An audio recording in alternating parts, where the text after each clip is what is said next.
going to start out with the Denver Broncos. Mm-hmm. And I'm intrigued. I'm really intrigued with the Denver Broncos.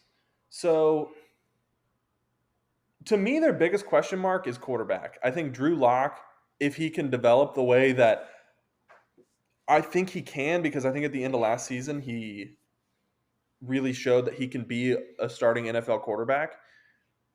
I really think that the Broncos could be a contender this year.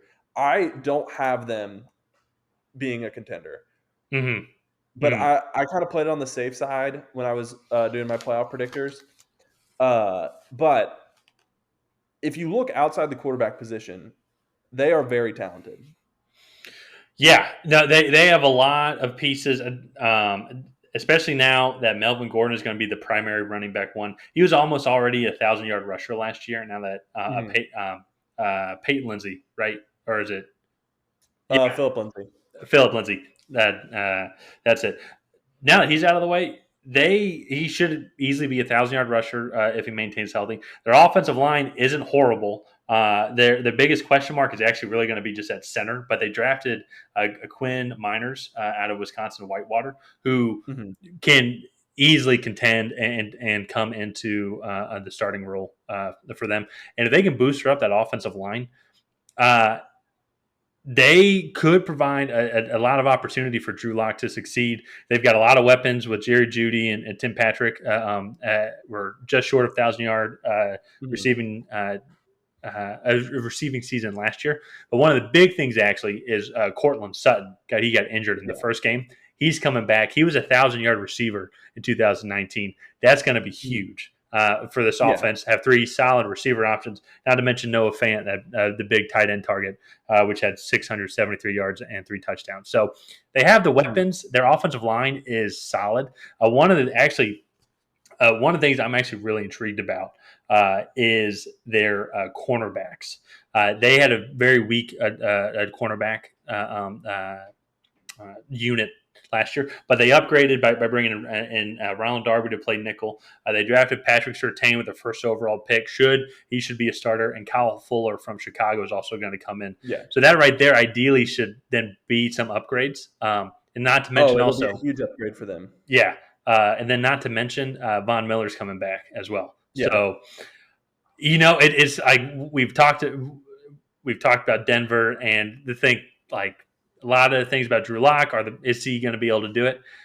The pieces are around there for him to be successful, like especially then with some of the additions coming back and if people can stay healthy, they could be interesting. They could definitely throw a monkey wrench into this AFC West division. Yeah. And I think when Bradley Chubb and Von Miller are on the field together, they're one of the best pass rushing duos in the league.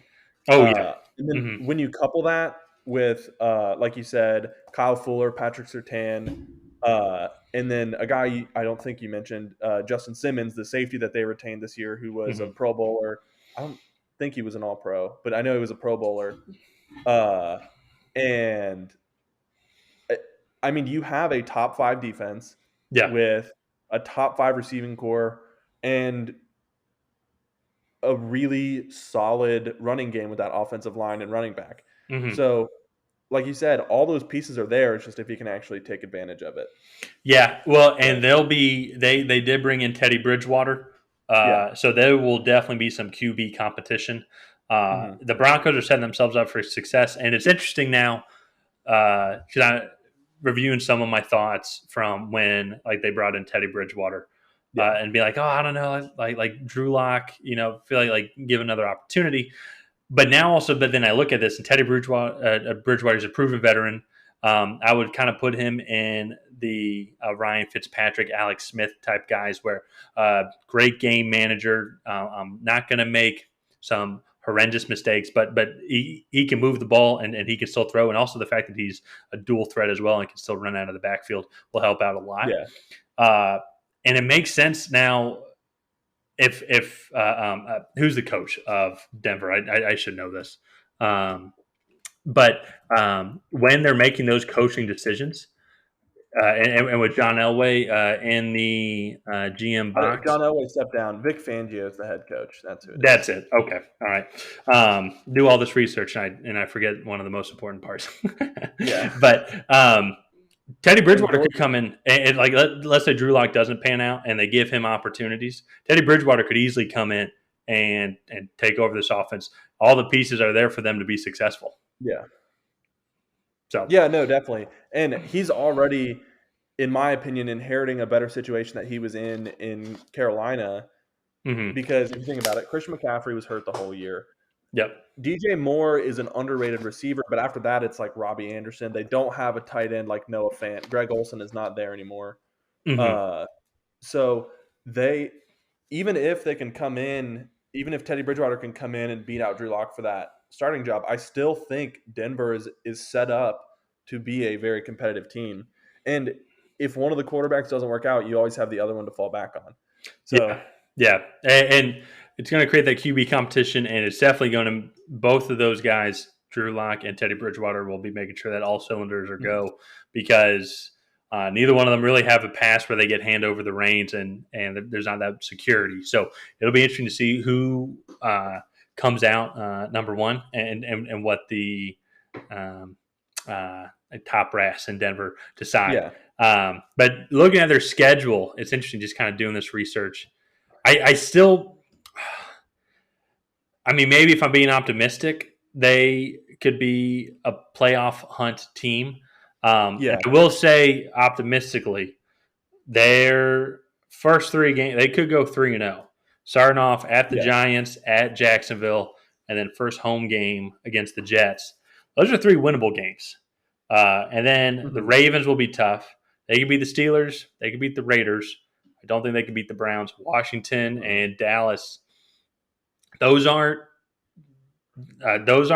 automatic losses. So if I'm looking at this, if I think they'll lose to the Browns on the road, and then they'll lose to Ravens, but they could go through the first 9 games and potentially be, I mean, at best 6-3. Yeah, no, definitely. A few of those games are, like you said, are close, but if these quarterbacks or one of these quarterbacks can come in and be successful, I mean, that goes from a 50-50 matchup to a 70-30. And so just with the talent that they have around them, even if the quarterback play is like average, if Drew Lock can come in and be like the 16th ranked quarterback in the NFL this year, I think the Denver Broncos seriously make a wild card push. Yeah.